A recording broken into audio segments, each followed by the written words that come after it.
What's happening, everybody? Trey here, and today at Reactions to the Classics, we're going to be dishing up another reaction to Weird Al's top 10 songs. This is part 2 of the list. Again, coming today courtesy of our longtime patron friend and Weird Al superfan of the channel, Evan David. Evan David did another list some months back that will be linked in the description if you want to go and check that out. And it's part 2 of the list today, and so excited to get to some more Weird Al up on the channel. I quite enjoyed the first top 10. There were so many great tracks on there, some very creative videos, and today we got 9 of the 10 songs have videos to accompany them, so that's always fun as well. So cheers to Evan David for bringing and curating this list together. Of course, want to hear your list down in the comments section below. But before we get to that, man, we're going to run through these quick facts here on the great Weird Al. So let's get into it. Without further ado, Evan David has all this to say here. Great write-ups from Evan David as always. Rock and roll legend has it that Weird Al Yankovic was born Alfred Matthew Yankovic on the 23rd of October 1959 and raised in Linwood, California. He first picked up what would become his signature instrument, the accordion, the day before his 7th birthday, and under the influence of a somewhat overprotective mother, Al would later spend many hours in his room with his accordion rather than playing outside, in time learning to play the likes of Elton John's Goodbye Yellow Brick Road album on it. Apart from Elton John, other key early influences on Weird Al included Frank Zappa, Spike Jones, Stan Freberg, Alan Sherman, Shel Silverstein, George Carlin, Monty Python, and above all, Mad Magazine. Perhaps the most significant influence upon his career, however, was the legendary broadcaster and comedy novelty music aficionado Dr. Demento, who would himself play a key role in the earliest musical parodies when Demento visited Al's high school. Interesting right there, folks. If you watch the first part of our video, you remember the importance of Demento on Weird Al's life right here. Having already acquired his Weird Al nickname from his college dorm mate, Yankovic later used the name when he became a comedy music DJ in his own right while studying architecture at Cal Poly State University, while also still sending further parody material of his own to the Dr. Demento radio show, eventually culminating in his first 2 real single successes, namely My Baloney, a parody of My Sharona by the Knack, and recorded in the college bathrooms in order to achieve a suitable echoey sound in 1979, and then of course Another One Rides the Bus, based on Queen's Another One Bites the Dust, first recorded live on the Dr. Demento show in 1980, in which Al and future drummer John Schwartz would memorably perform it live on the Tomorrow Show with Tom Schneider a year later, with Schwartz performing percussion in what would be his first TV appearance. Al then began the process of putting a live band together whose members would eventually include the aforementioned John Schwartz. We had Jim West on guitar and Steve J on bass, all of whom remain at the core of Al's band, alongside Ruben Valtierra on keyboards, who joined in 91. And they're still together, man, 4 decades later. Always cool to see that. Weird Al and his band finally signed with the Scotty Bros record label in 82 following the success of I Love Rocky Road, which was produced by Rick Derringer, as were Al's next 6 records, beginning with the release of his self-titled album in 83. Album also saw music videos first begin to appear on MTV, beginning a symbiotic process which would soon lead to Al's Eat It single reaching number 12 on the charts in 1984. In large part due to the success of the video, a shot-by-shot parody of Michael Jackson's Beat It video, which had inspired Weird Al's tune, of course, in the first place. So began a gloriously eccentric and perhaps surprisingly successful career, which would see Weird Al release no fewer than 14 studio records, all of which were filled to the proverbial brim with top-notch pop culture parodies, as well as a smorgasbord of often equally funny original songs on every album to boot. In the process, meanwhile, Weird Al has not only sold over 12 million albums, including 4 gold records, 6 platinum, but has also won 5 Grammys and been nominated for a further 11. Written books for children, appeared on many different TV shows and movies, including his own Weird Al show in 97, and before that starring in his feature film UHF in 1989, and finally received his own star on the Hollywood Walk of Fame in 2018. Sadly, the R&R Rock and Roll Hall of Fame has yet to follow suit and induct Weird Al, which is surely a travesty of monumental proportions for Yankovic himself puts it, quote, "I like to think that I'm at least a footnote in the history of rock and roll. I'd like to be considered the court jester of rock, at least for the period I've been around." He is one of only 3 artists to have a U.S. top 40 single in every decade from the 80s to the 2010s, the others being Michael Jackson and Madonna. Not bad company to be in, Weird Al, I'll tell you that. Indeed, it would probably be easier to name a pop artist or group who haven't been the good-natured target of one of Weird Al's parodies. And while there have been occasions where artists or their management have been reluctant for one reason or to another to give Al the permission he always asked for, most famously Coolio, Prince, and Eminem, in the vast majority of cases, knowing that Weird Al wants to parody your work is seen as a true musical rite of passage, echoing Dave Grohl and Kurt Cobain's comments that his wish to parody Nirvana smells like Teen Spirit, which in Weird Al's skillful hands became Smells Like Nirvana, which may or may not be on this list, folks. You're going to have to stick around to find out.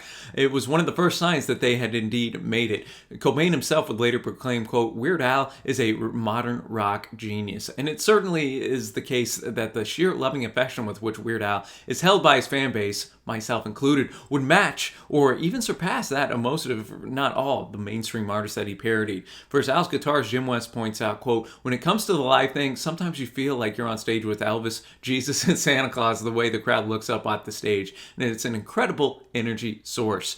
Evan David was lucky enough to attend a Weird Al concert in Birmingham, England, when he last toured the UK in 2015. It was a truly joyous experience all around. So what has been the success of Weird Al's 4 decades of success up to this point? Is it the broad, commercially wide-ranging nature of his parodies? As the man himself puts it, after all, quote, "I'm kind of a pop culture Cuisinart. I just soak in as much of the world and of TV and of media as I can and kind of mix it around in my brain, regurgitate it somehow, and hopefully it's funny."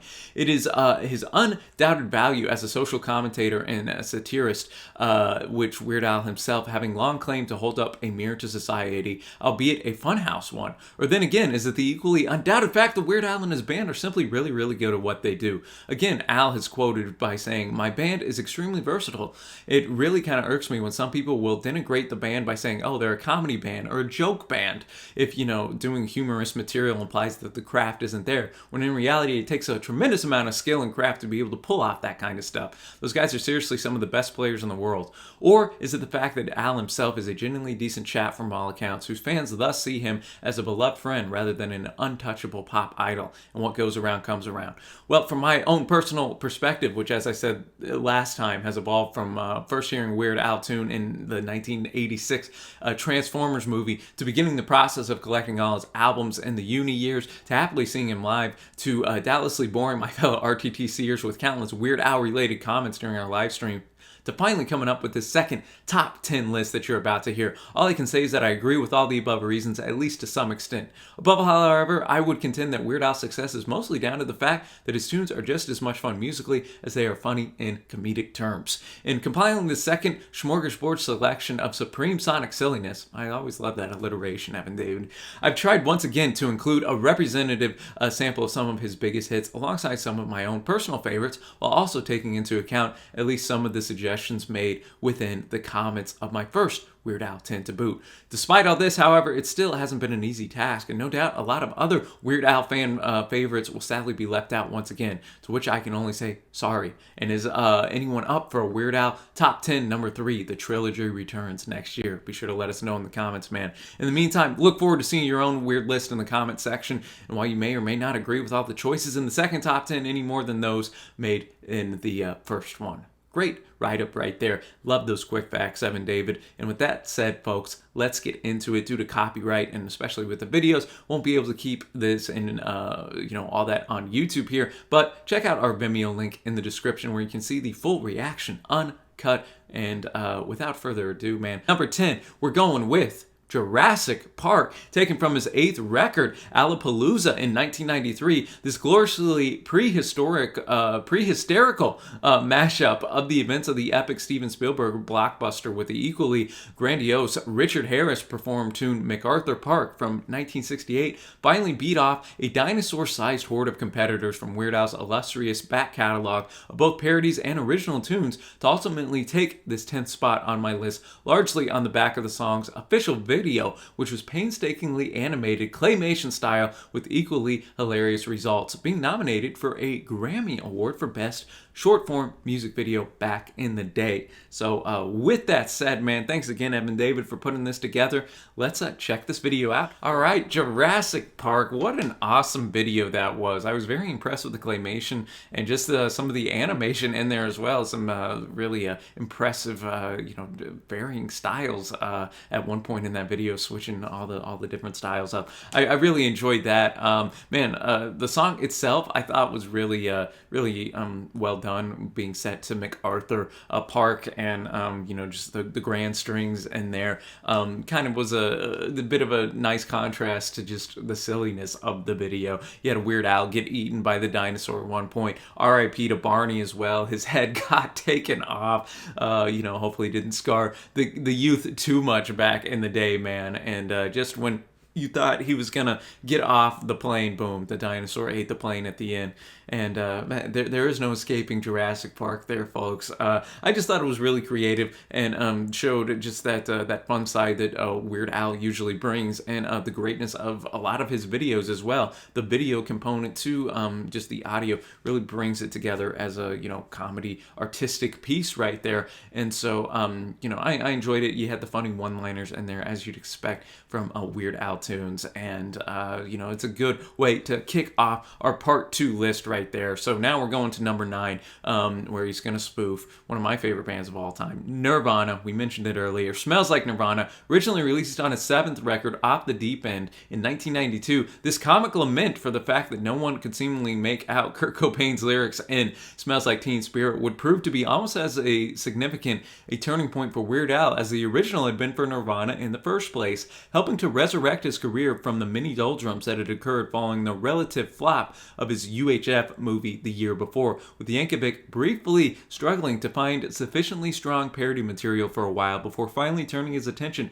to lampooning this era-defining grunge anthem. We were perhaps lucky to get the song at all, as Al reportedly had a devil of a time tracking down Cobain during the mostly pre-mobile phone and pre-internet age that was in 1992 in order to get the latter's permission to parody it in the first place, finally managing to contact him on the set of SNL of all places, whereupon the Nirvana frontman finally gave his permission. As already noted above, Nirvana themselves saw the success of this song for Yankovic as a sign that they had truly arrived, so to speak, a fact that would later be reinforced by one of the executives of their then record label, DGC Records, who claimed that Smells Like Nirvana was responsible for selling no less than 1 million additional copies of Nirvana's own Nevermind record. In the meantime, not only did the single version return Weird Al to the top 40 here in the States for the first time in 8 years, but the impressive video version, which was filmed at the same location with many of the same cast as Nirvana's original vid, was unsuccessfully nominated for the 1992 MTV Video Award for Best Male Video. So let's cue this one up. All right, Smells Like Nirvana. What a fantastic parody this video was. Man, I love that it was shot in the exact same style that Smells Like Teen Spirit was. It had that same gritty, dirty type of effect to it. And, being in the school, it had some funny parts there. You had the cheerleaders, that couple guys there, the hairy underarms, man. I love the fact that the guys that were spoofing Dave Grohl, he had a shirt that just said drummer on it, and the guy spoofing Novoselic was barefoot as well. Great attention to detail there by Weird Al and company, and just poking fun at the fact that, hey, especially the first times you hear Smells Like Teen Spirit, Kurt not the most intelligible on the lyrics right there, and so Weird Al poking fun at that, and then just screaming and I'm mumbling. I thought that was really good. MVP, man, that janitor pulling out the donut, had the tutu on, he was just vibing, enjoying his life right there. So I really dug that the video, and I'm glad that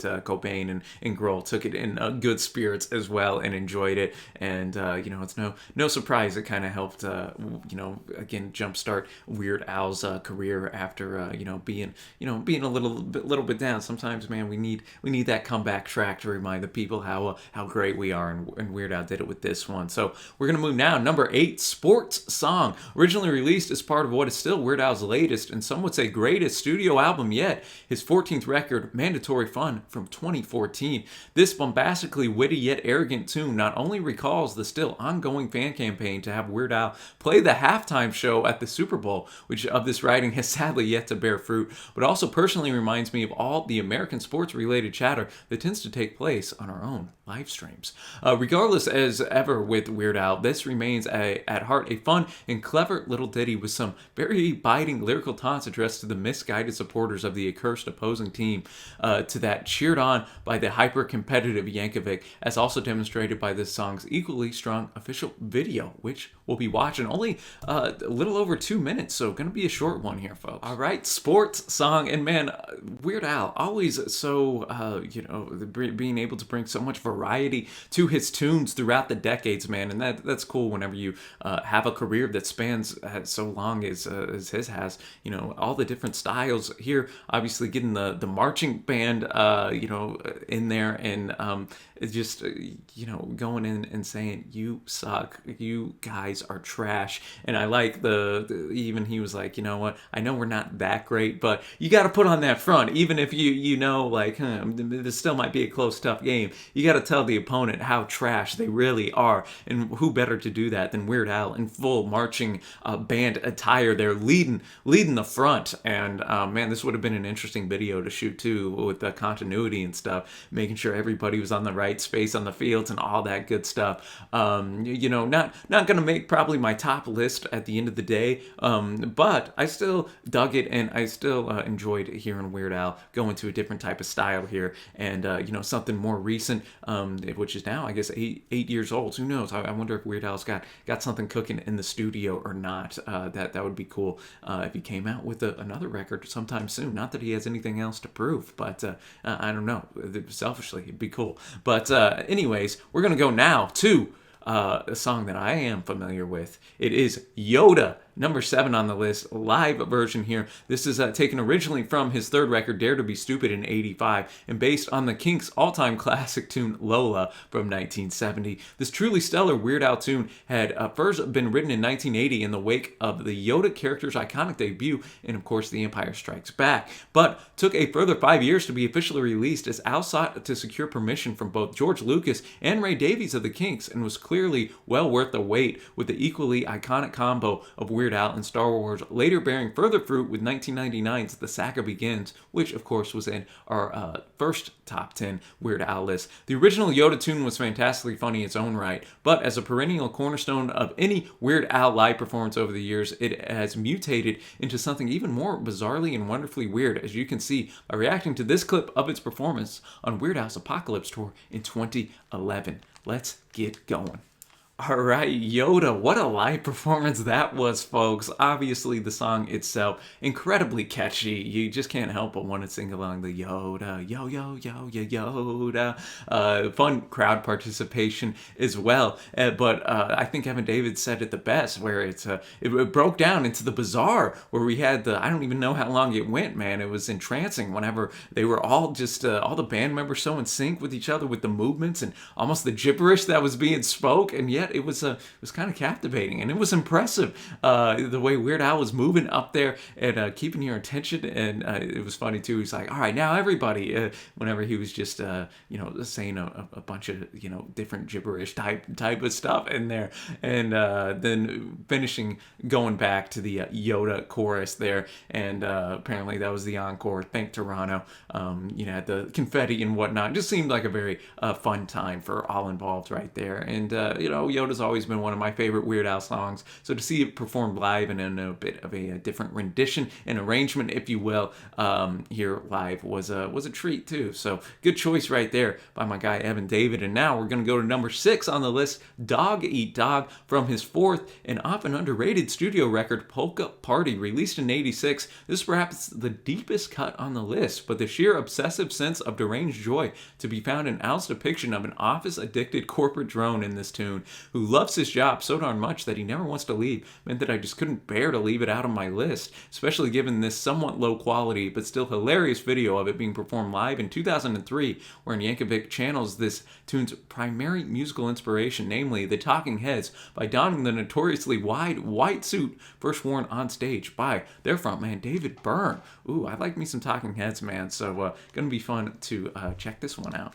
All right, Dog Eat Dog, man, is a fan of the Talking Heads. That was cool. This one, maybe, I mean, I think it was still a good track, but I think you'll get the most enjoyment out of it if you are a fan of the Talking Heads and know some of Burns' idiosyncrasies and whatnot, because Weird Al, man, he pulled that and spoofed off David Byrne so well. Those times where he's just shouting or doing different things. If you're familiar with Burns' kind of on stage presence and just some of the quirks that he has, man, Weird Al pulled it off in a fantastic way right there. With the suit donning as well from the Stop Making Sense, a famous concert film that Talking Heads made, and even had the similar lighting to that concert as well. So I think one of the things that's so impressive about Weird Al is being able to channel all of these different unique artists from so many different types of genres and backgrounds and incorporate all that into one live show. So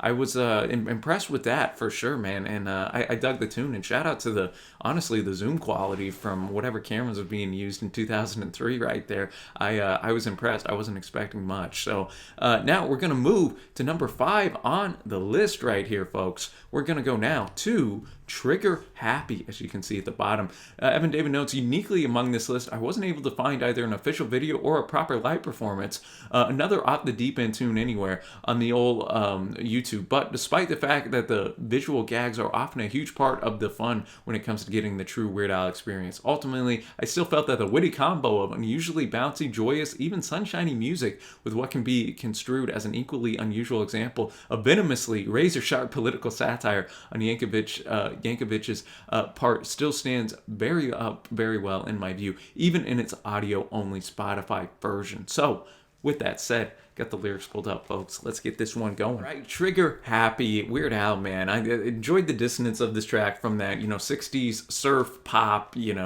sunshiny type of a vibe to it. Early Beach Boys in particular, getting vibes of that, with just the strong, biting political commentary that Weird Al was having right here, which he's not afraid to do every now and then, even though that's not his main wheelhouse, so to speak. So it's interesting to hear when he does dip his toes into the political water, so to speak. And so just that dissonance between the music and the lyrics I thought was really strong. You got where he's really just poking fun at the fascination and love of firearms here in the States. Well, you can't take my guns away. I got a constitutional right. Yeah, I gotta be ready if the commies attack us tonight. I'll blow their brains out with my Smith & Wesson. That ought to teach them a darn good lesson. Now I'm trigger happy every day. And that chorus was so catchy. I enjoyed the drumming work as well, and I thought the fade out was true to the era as well that he was spoofing. So I dug that one. That might be in contention for one of my favorites once we get to the end, but we still got 4 tracks left, folks, and now we're going to go to Foil, coming in at number 4, rather, again off of Mandatory Fun. This cunning, tricksy little parody of Lord's Royals tune has quite a few uncanny twists and turns in it that I don't want to spoil here, but I would like to note 2 things to bear in mind whenever we watch the video. Namely, as is often the case with Weird Al, you really need to watch the whole video through to the very end to get the full scope of the song's jokes. And when I was lucky enough to see Yankovic perform this tune live in Birmingham, England, as mentioned above, I vividly remember the local members of the crowd cheering when Al was kind enough to pronounce the word aluminum in proper British fashion. Trust me, it was a very touching moment indeed for our local sensibilities to be acknowledged like that. Shout out to Weird Al, man, always being culturally, sensitive and thinking right there. And I believe, what is the British name? Aluminium?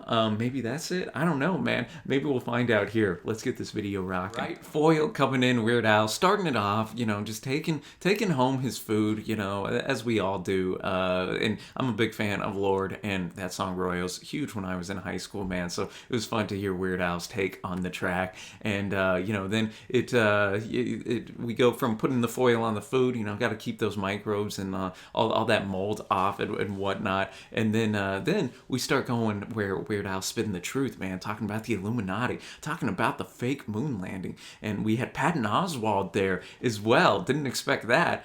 At the end of the day, the Men in Black came. They had to, take out poor Weird Al because he was speaking too much truth. He had the aluminum hat, so they could not mess with his mind and whatnot. The aliens took him away, ended up being a lizard person. So it wasn't Patton Oswalt. He took off the mask and it was a lizard person, man. So I thought bringing in a little bit of those conspiracy theories that are popular on the internet was really clever and well done by Al right here. Again, very catchy track, and I was impressed with the video in particular, so I'm glad Evan David put that on here. And we're going to go now to number 3 on the list. We're getting into that rarefied air. We got Your Horoscope for today, taken from his 1999 record, Running with Scissors, Yankovic's 10th studio record. This widely original Weird Al tune takes the off-sided absurdities usually associated with astrological pseudoscience to their logical, or rather illogical, conclusion in this cheerfully manic tune. So we're going to react to a 2018 live performance of this track, which was part of his stripped back and original composition focused, ridiculously self-indulgent, ill-advised vanity tour. Well named. All right, Your Horoscope for today, man.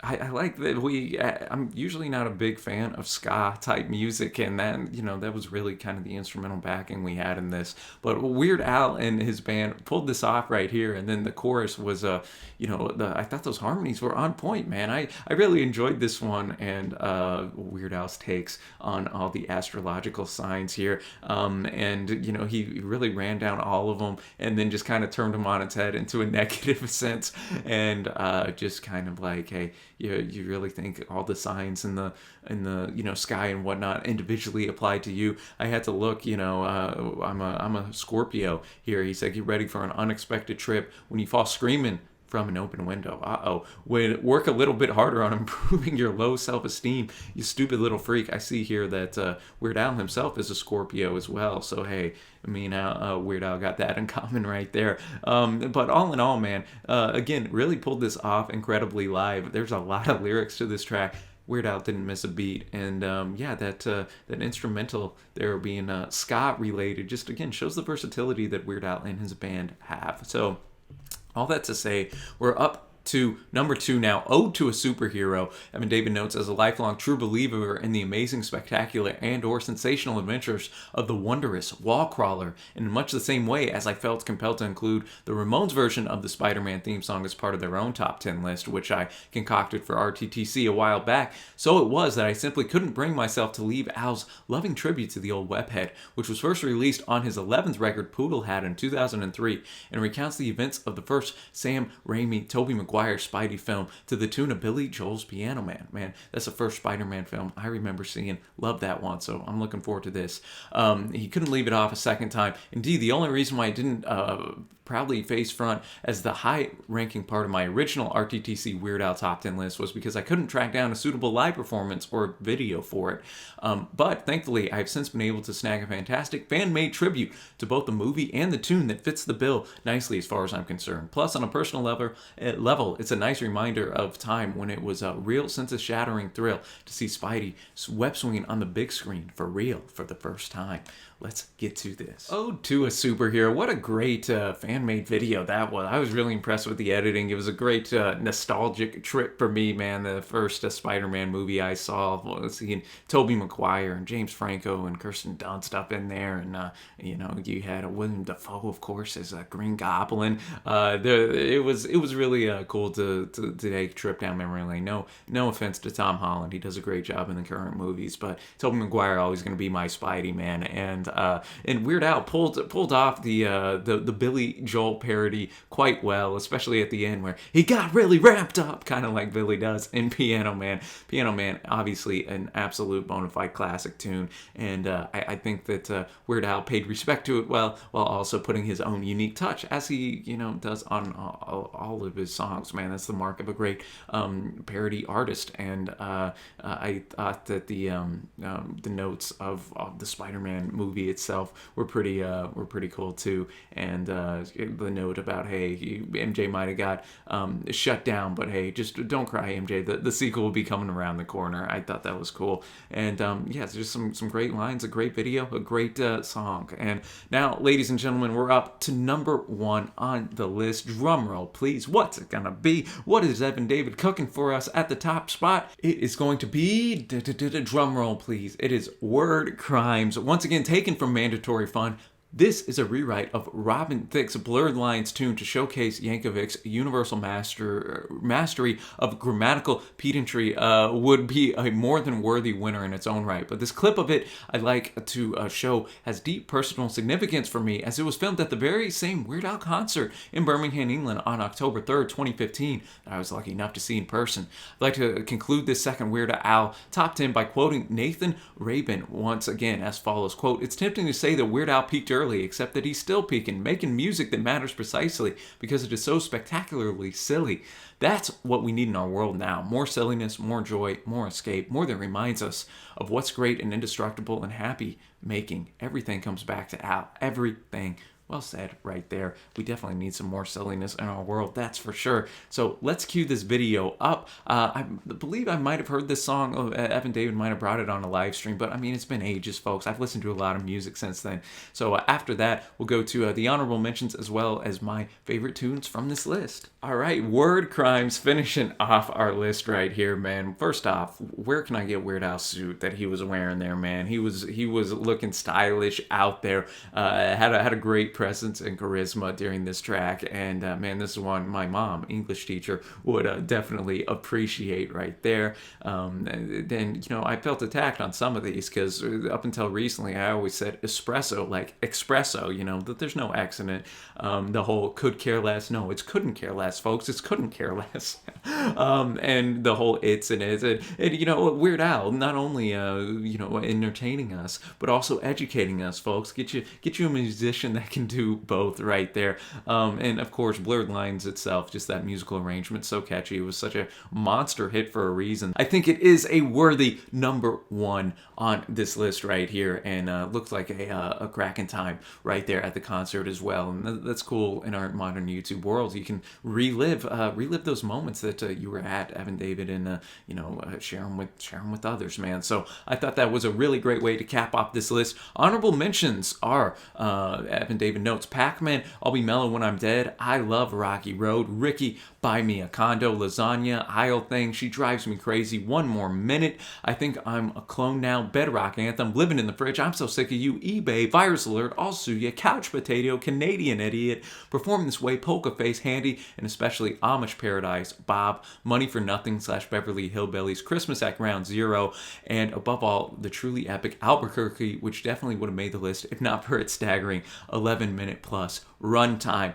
Now to my favorite tracks, in no particular order right here, folks. I'm going to go Smells Like Nirvana. Being a Nirvana fan, had to give some love to that. Yoda, of course, was just so impressive, bizarre, quirky, and enjoyed that quite a bit. I'm going to go Trigger Happy, actually, as well. I thought the biting commentary there was impressive. And then I'm also going to go with Foil and then Word Crimes to finish out my favorites on this list. Another enjoyable top 10 that Evan David concocted for us right here today. Of course, be sure to show him some love in the comments and let me know your favorite Weird Al tunes down below. And if you'd like a part 3 list sometime next year, be sure to let us know that as well. Weird Al, man, continues to impress. And, you know, I came in today, end of a long week at the time here that I'm filming, and it was good to just kind of sit back, get some smiles going, and just enjoy what Weird Al had to offer here. So if you enjoyed this video, y'all, you know the drill.